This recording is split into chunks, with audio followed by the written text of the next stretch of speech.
Se você não aguenta mais carregar o mundo nas costas, esse episódio é para você.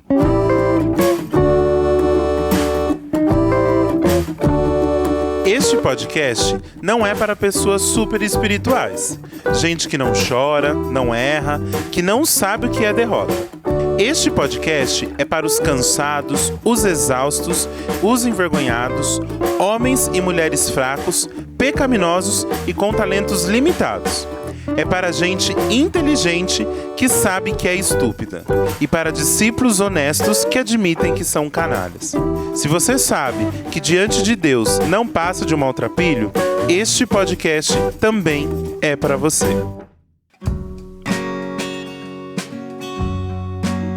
Olá, confraria, seja muito bem-vindo, seja muito bem-vinda. Diz a lenda que os primeiros deuses gregos, conhecidos como titãs, um dia tentaram alcançar o poder supremo e atacaram ferozmente o Monte Olimpo. Eles começaram assim uma batalha entre deuses, e os titãs eles eram enormes, violentos, representavam o caos e a desordem do planeta. Liderados por Zeus, os deuses mais jovens que representavam o equilíbrio da natureza, saíram vencedores e castigaram seus inimigos. Atlas era um dos titãs, e o seu castigo foi carregar o mundo nas costas, sustentando o peso do planeta nos ombros. O complexo de Atlas, portanto, é uma doença causada pelo acúmulo de tarefas e estresse.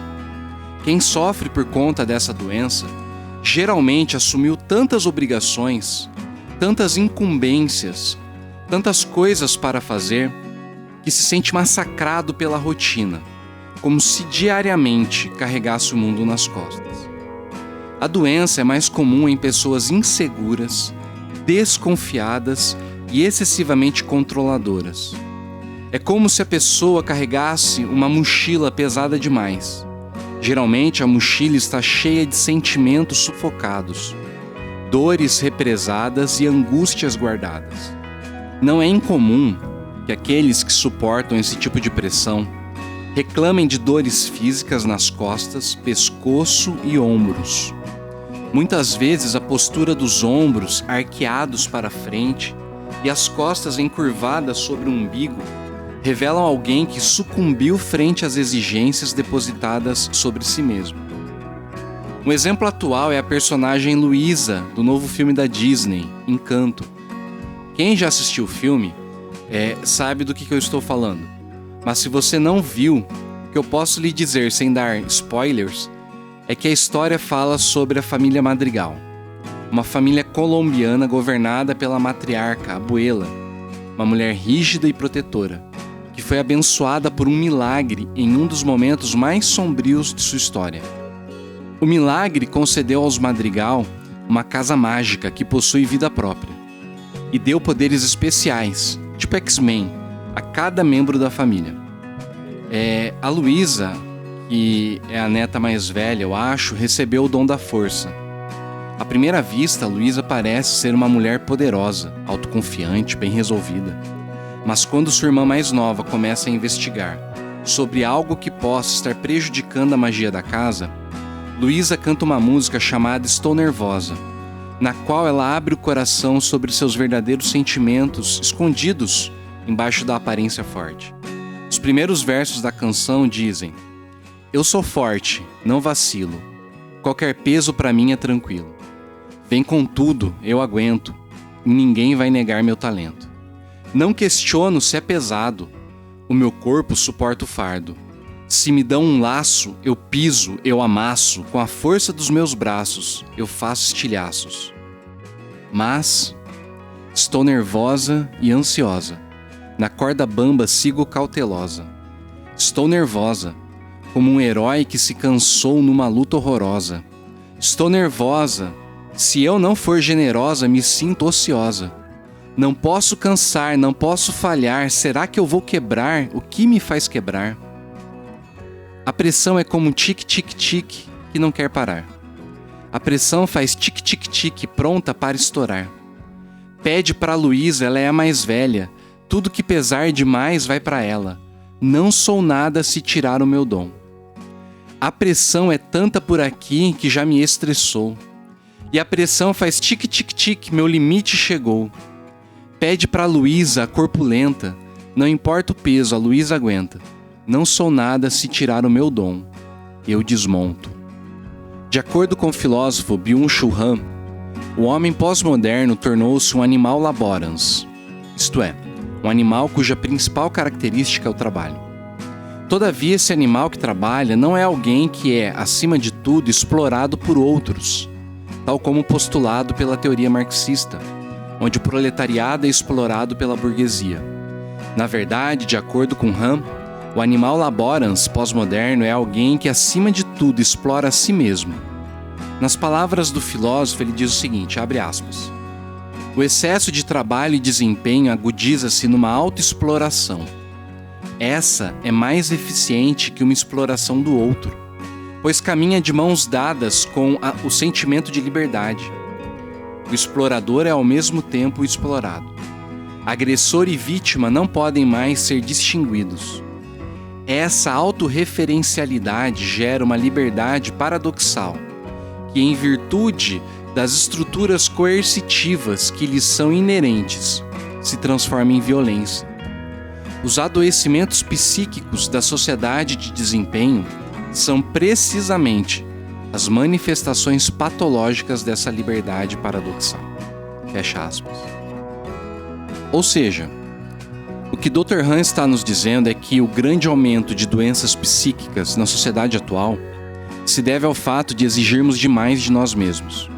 Cobramos tanto alto desempenho que somos levados a um excesso de trabalho e de fazer, de tal forma que quando não podemos mais fazer, posto que em determinados momentos todos nos deparamos com algum limite, acabamos por adoecer. Funciona mais ou menos assim. Ninguém consegue estar presente em mais de um lugar ao mesmo tempo. E, no entanto, algumas pessoas têm o hábito de marcar 2 ou 3 reuniões no mesmo horário e em lugares diferentes. Isso é um limite básico de física mecânica. Uma pessoa não consegue estar em 2 lugares diferentes ao mesmo tempo. Tentar se impor a esse limite gera um desgaste muito grande. Você vai deixar alguém esperando. Vai ter de correr de um lugar para o outro. Não vai conseguir se concentrar direito nem numa coisa e nem em outra. Se isso fosse apenas esporádico, não haveria tanto problema. Mas como queremos fazer mais coisas do que damos conta, a exceção se torna a regra. Além disso, essa ideia de que a pessoa multitarefa é melhor não passa de uma grande mentira.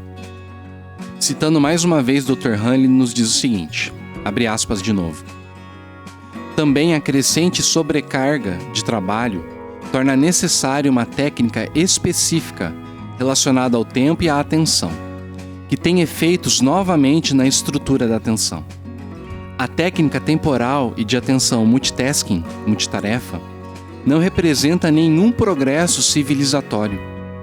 A multitarefa não é uma capacidade para a qual só seria capaz o homem na sociedade trabalhista e de informação pós-moderna. Trata-se antes de um retrocesso. A multitarefa está amplamente disseminada entre os animais em estado selvagem. Trata-se de uma técnica de atenção, indispensável para sobreviver na vida selvagem.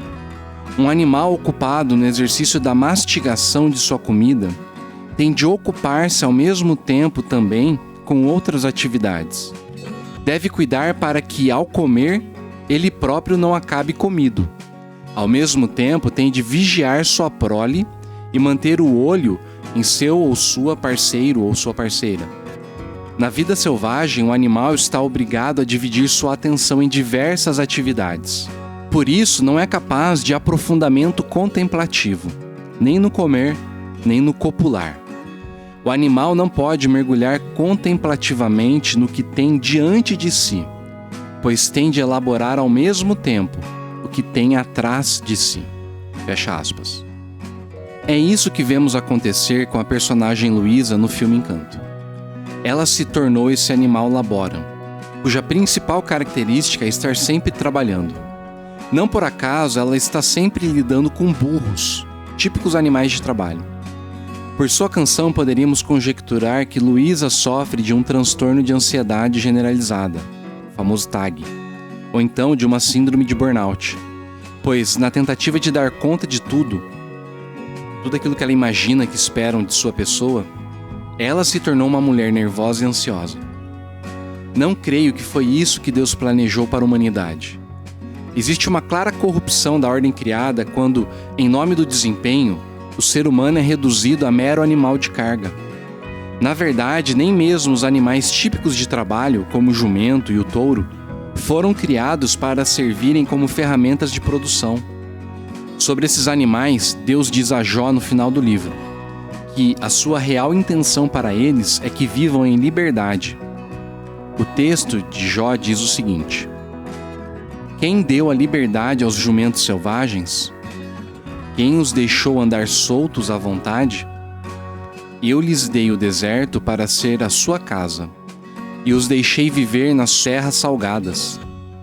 Eles não querem saber do barulho das cidades. Não podem ser domados nem obrigados a levar cargas. Eles pastam nas montanhas, onde procuram qualquer erva verde para comer. Será que um touro selvagem vai querer trabalhar para você? Será que ele vai passar a noite no seu curral? Será que você consegue prendê-lo com cordas ao arado, a fim de arar a terra ou puxar o rastelo? Será que você pode confiar na grande força que ele tem, deixando por conta dele o trabalho pesado que há para fazer? Você espera que ele traga o trigo que você colher e o amontoe no terreiro? Isso é o texto de Jó. Então, com essas coisas em mente, gostaria de refletir com você sobre o que Deus tem a nos dizer quando colocamos fardos pesados sobre os nossos ombros e transformamos a nós mesmos em animais de trabalho. O que Deus tem a dizer para você que sente que está carregando o peso do mundo sobre os ombros. Existe um relato bíblico no qual Jesus liberta uma mulher que vivia curvada por conta do peso da vida.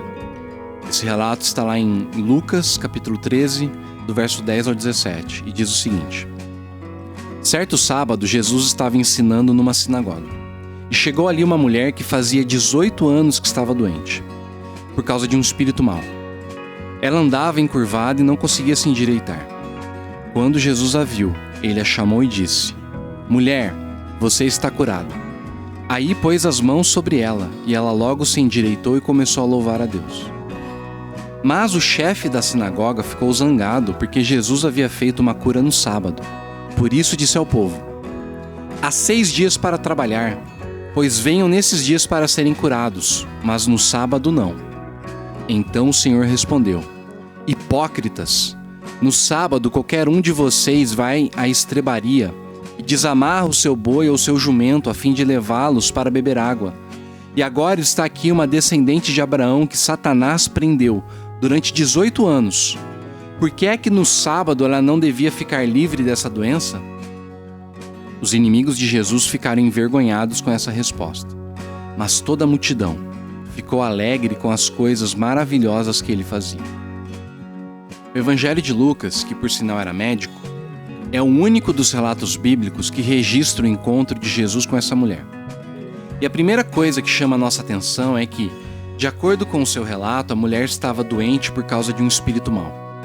A meu ver, sendo médico, Lucas deixa explícito o fato de que havia um espírito por trás da doença, para poder deixar claro que o problema dessa mulher não era apenas físico. Provavelmente não se tratava simplesmente de uma artrite ou outra coisa do gênero. É a área não material, não física que sofre. A área emocional da mulher, a alma. Como se o corpo fosse simplesmente um reflexo daquilo que passava dentro dela, dentro da alma. O monge Anselm Grun nos ajuda a compreender melhor a cena através de um exercício de imaginação. Tente visualizar a situação. Suas costas estão encurvadas. Ela foi esmagada pelo peso da vida. Seus olhos estão voltados para o chão. Seu horizonte é estreito, limitado. Ao curvar-se sobre o peito, os pulmões são pressionados. A respiração fica fraca e logo a pessoa se sente sufocada. O ânimo decai. O rosto se torna sombrio e a pessoa passa a viver triste e cabisbaixa. Aprofundando um pouquinho mais na psique da personagem, Grun conjectura que o dorso curvado pode significar sentimentos não admitidos ou reprimidos. Ou seja, essa mulher carrega um grande fardo que a oprime, que não a permite andar reta, olhar para cima. Ela perdeu sua integridade. A imagem que Deus originalmente projetou foi degradada pela ação de Satanás, o acusador. Este a transformou em animal de carga, prendendo-a a um fardo de culpa que não lhe permite ficar ereta. Isso significa que essa mulher não conseguia sentir-se digna, justa, reta. Seu relacionamento com Deus foi quebrado, e agora ela só é capaz de enxergar o chão. Ela não consegue mais levantar os olhos para o céu. Percebemos, portanto, na maioria das vezes, que a religião mais oprime que liberta. Aumenta o fardo imposto às pessoas ao invés de aliviar. Na verdade, é assim que a religiosidade trabalha. Se analisarmos bem, vamos perceber que todo o sistema religioso depende do desempenho do praticante. A lógica é simples.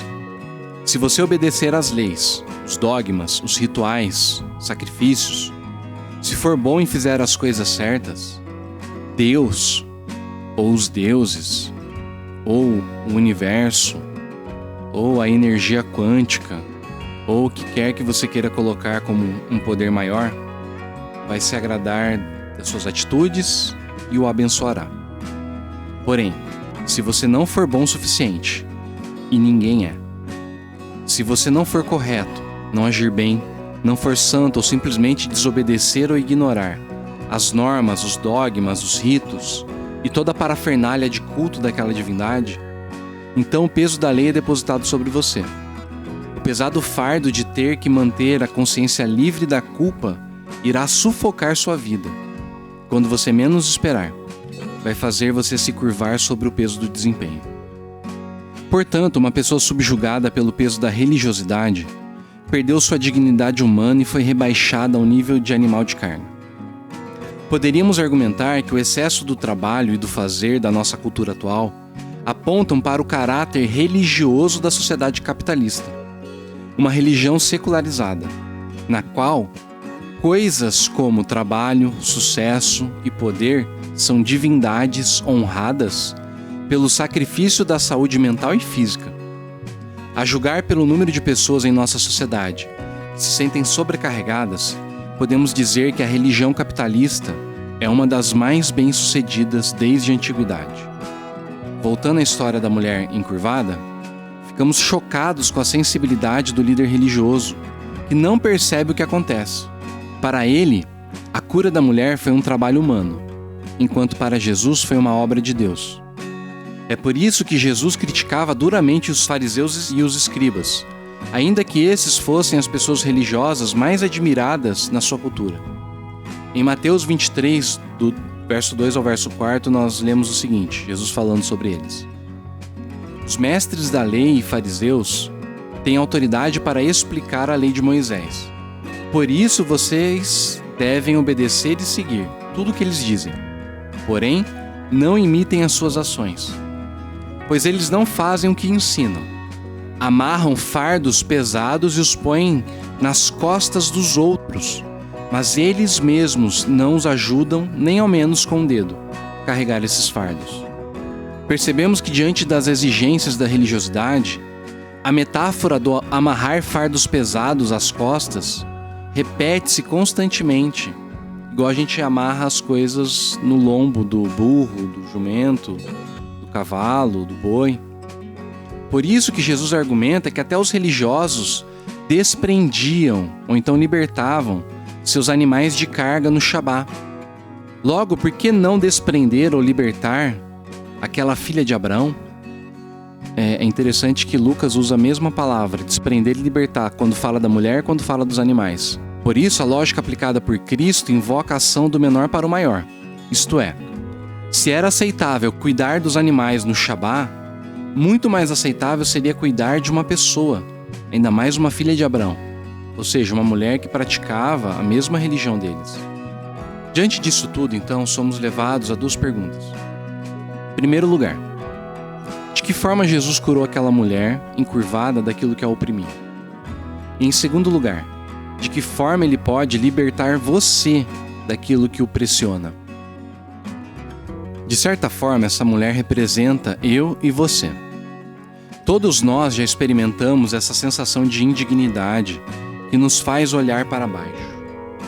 Desde nossos primeiros pais que saíram do Éden, a humanidade já nasce encurvada, oprimida, sobrecarregada pelo peso da culpa, da desobediência. Não somos retos. Não conseguimos olhar para cima por nós mesmos. Não conseguimos olhar para o céu, para Deus. Mas a boa notícia é que o céu olha para nós. O próprio Deus que nos criou para sermos perfeitos, íntegros, desceu das alturas e olhou para nós, assim como Jesus olhou para aquela mulher. Como diz o texto, quando Jesus a viu, ou seja, ainda que ninguém reparasse naquela senhora, ainda que ninguém se importasse com aquela mulher, Deus olhou para ela. E não apenas olhou, ele a chamou. De acordo com um comentarista bíblico, a palavra grega usada para descrever a ação de Jesus chamando a mulher poderia ser traduzida literalmente como falar olhando olho no olho, de igual para igual. O que Jesus faz com essa mulher é a mesma coisa que Deus faz com Adão no jardim, quando o chama para conversar no momento que ele estava escondido, coberto de vergonha por causa de sua desobediência. É como se Jesus dissesse para ela: minha filha querida, deixa eu me abaixar para que você possa me ver também. De certa forma, isso é o que Deus continua a fazer conosco através de Jesus. Quando ele se torna carne e se torna humano, é como se ele dissesse a todos nós: já que você não consegue ficar reto, olhar para o céu, sentir-se digno, eu que habito o palácio celestial, estou disposto a descer até o lugar que você está. Não importa quão baixo e miserável seja esse lugar. Eu me curvo diante de você para olhar nos seus olhos e dizer que você é especial para mim. Após ver e chamar a mulher, acontecem duas ações simultâneas.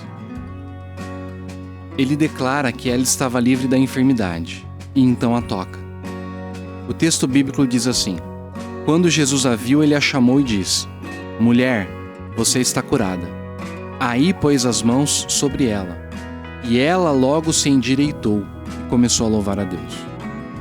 Repare que Jesus não age como um curandeiro, que através de rituais afasta o mal e restabelece a saúde.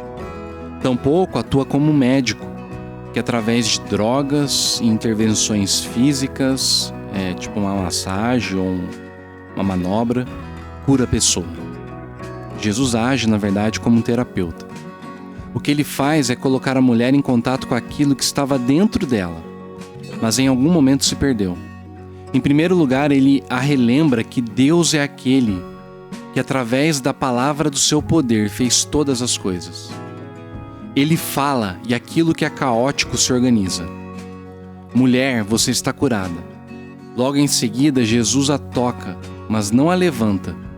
Ele apenas a toca, e ela se reergue sozinha. O texto diz: aí pôs as mãos sobre ela, e ela logo se endireitou. A ação mais uma vez relembra aquilo que acontece na criação. Após criar tudo, Deus toca o barro com as próprias mãos e molda o ser humano. Agindo como terapeuta, Jesus sabia que a força para se restabelecer já estava dentro da mulher. O que ele faz é colocá-la em contato com aquilo que já estava dentro dela. Dessa forma, Jesus recria aquela mulher. Essa é uma ação que aponta para o poder da ressurreição, da restauração de todas as coisas, do novo céu e da nova terra. Jesus, o único homem verdadeiramente reto, veio a esse mundo torto, para que nós, que tal como aquela mulher, não conseguimos levantar os olhos para o céu, possamos nos reerguer e um dia olhar Deus face a face, olho no olho. Como diz o Salmo 11, verso 7, na tradução da Bíblia Mensagem. O negócio de Deus é consertar as coisas. Seu prazer é endireitar linhas tortas, é nos endireitar. E uma vez em pé, poderemos olhar para Ele, olho no olho. O que tem oprimido você? O que anda angustiando sua vida? O que leva você a assumir tantas responsabilidades e carregar tantos fardos sobre os ombros? Será que você realmente precisa de todo esse peso? Talvez seja a hora de permitir que um terapeuta, um psicólogo, um diretor espiritual, ou mesmo um sacerdote ou um pastor, ajudem você a se reerguer e abandonar os fardos desnecessários que a exigência de desempenho, seja ele profissional, religioso ou emocional, tem colocado desnecessariamente sobre sua vida. Pois como diz Anselm Grün, citando ele de novo, abre aspas, nós acreditamos na ressurreição de Cristo quando caminhamos eretos pelo mundo. Nós somos mais do que nosso cotidiano, com suas preocupações e dificuldades. Nós somos filhas e filhos de Deus. Minha oração é para que Deus lhe abençoe com seu toque de amor, a fim de que você abandone aos pés de Cristo toda a carga desnecessária, se reerga e ande ereto pelo mundo, para a glória de Deus. Que Deus te abençoe.